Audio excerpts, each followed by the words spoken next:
Hello बच्चों, let's see this question. If the zeros of polynomial fx is equal to 2x cube minus 15x square plus 30x 37x minus 30 are in AP, find them. तो इन जो polynomial दिया हुआ cubic polynomial है, इसके जो भी zeros होंगे वो एपी में दिए हुए, तो उनको फाइंड करना है. की कंसेप्ट यूज में करूंगी मैं, की कंसेप्ट.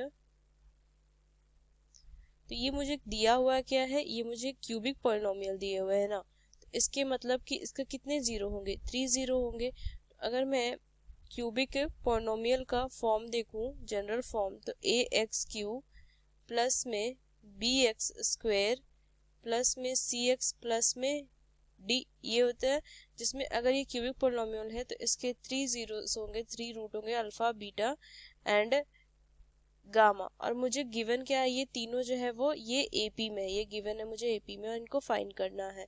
तो इसे मैं लिख सकती हूँ कि इनका जो रिलेशन होता है रूट्स का, alpha plus beta plus gamma is equal to minus b upon a होता है. सेम अगर मैं alpha into beta into gamma देखूँ तो इसका relation minus d upon a होता है, ये पता है. तो ये दो रिलेशन मुझे इसमें यूज में आएंगे. तो इनके जो जीरोस है ना, उसे इस फॉर्म में लिख सकती हूँ. अगर वो एपी के फॉर्म में है तो a minus d, a and a plus d, जिसे मैं इसे ना अल्फा ले लूंगी, इसे मैं बीटा ले लूंगी और इसे मैं गामा ले लूंगी. तो इसे मैं लिख सकती हूँ alpha plus beta plus gamma is equal to minus b upon a, है ना. तो कितनी वैल्यू हो जाएगी, माइनस 15 अपॉन 2.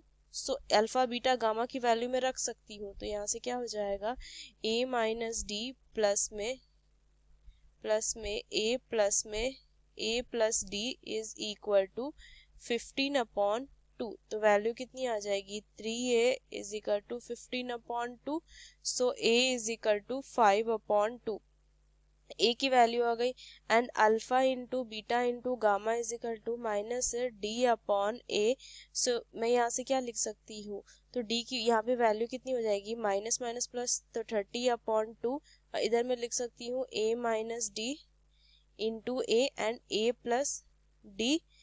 यहाँ से हम लिखेंगे a into a minus d और ए प्लस डी, तो a square minus D square में लिख सकती हूँ इज इक्वल टू 15. अब ए की वैल्यू ना मैं यहाँ से पुट कर दूंगी, ये जो ए की वैल्यू आई है ना, इसे मैं पुट कर दूंगी यहाँ पे. तो वैल्यू कितनी आ जाएगी, मैं लिखूंगी इधर 5/2 into 5/2 whole square minus D square is equal to 15. Solve करूंगी तो कितना आ जाएगा, 25 upon 4 minus D square is equal to 15 into 2 upon में 5. सॉल्व कर दूंगी फर्दर तो 25 upon 4 minus D square is equal to 3 times cut होगा इज इक्वल टू 6.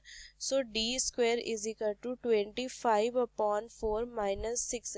एलसीएम ले लूंगी तो D square is equal to 25 minus LCM 4 आ जाएगा ना, तो 25 minus 24 1. So D is equal to under root 1 upon 4. So D is equal to कितना हो जाएगा, यहाँ से d is equal to plus minus 1 upon 2. D की वैल्यू कितनी हो जाएगी, प्लस माइनस 1 अपॉन 2. अब मैं पुट कर दूंगी, जो हमारे 3 जो रूट्स थे वो क्या थे, a minus d, a and a plus d. तो a की वैल्यू मेरी कितनी निकली थी, a की वैल्यू मेरी आई थी, यहाँ से अगर मैं देखूँ a भी फाइंड कर सकती हूँ ना, क्योंकि a 5/2 था ना, ये 5/2 था. और d की वैल्यू ना मैं यहाँ से 1/2 लेती हूँ. तो ये जो हमारे अल्फा बीटा, अल्फा कितना हो जाएगा 5/2 माइनस में 1/2. सो 2 एलसीएम आ जाएगा 4/2. So value is equal to 2. Beta कितनी आ जाएगी अगर मैं देखूं तो a है तो 5/2 एंड गामा कितना आ जाएगा, मैं गामा देख लूंगी यहाँ से. Gamma is equal to 5/2 plus में 1/2 is equal to 6/2 is equal to 3. तो इस तरीके से अल्फा बीटा गामा मुझे फाइंड हो जाएगा. यहाँ से 5 को सही से लिख दूंगी. और अगर मैं a की वैल्यू 5/2 एंड d की वैल्यू माइनस 1/2 पुट करूँ तो यहाँ पे वैल्यू क्या आ जाएगी, alpha is equal to 5/2 minus minus plus 1/2 is equal to कितनी वैल्यू आ जाएगी, 3 आ जाएगी। बीटा अगर मैं देखना की वैल्यू कितनी आ जाएगी, A 5/2, so beta is equal to 5/2 and gamma is equal to कितनी वैल्यू आ जाएगी, ए प्लस में डी है ना, तो 5/2 प्लस माइनस में 1/2 वैल्यू कितनी आ जाएगी, 4/2 इज इक्वल टू 2। तो इस तरीके से मैंने सारी वैल्यू फाइंड कर ली अल्फा बीटा गामा। दो कंडीशन बने ना यहाँ पे, क्योंकि डी की वैल्यू मेरी 2 आई, तो यहाँ पे 2 कंडीशन बने, ये हमारे वैल्यू हो जाएंगे। सो यूजिंग दिस की concept we solve this question. Hope you understood it well. Best of luck. Thank you.